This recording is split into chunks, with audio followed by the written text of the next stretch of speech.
Well, hurricane-force winds and record snowfall making the blizzard of 26 one to remember for those in the Northeast. As Jared Hill reports, airports, power companies, and anybody with a driveway all trying to dig themselves out of several feet of snow.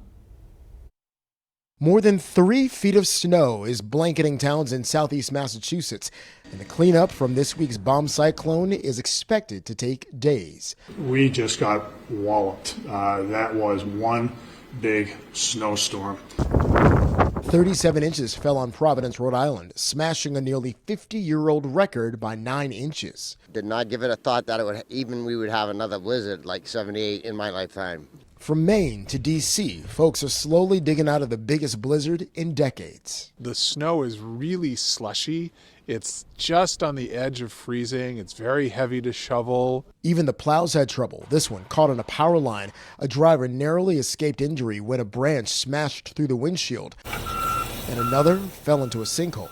Both tires popped, the air brakes are gone, the whole truck's totaled. At one point, more than 500,000 customers were without power across the Northeast. New Jersey Governor Mikey Sherrill says more than 90% of the outages in her state have been restored. As I've been saying, if you've seen one storm, you've seen one storm. This storm was not normal.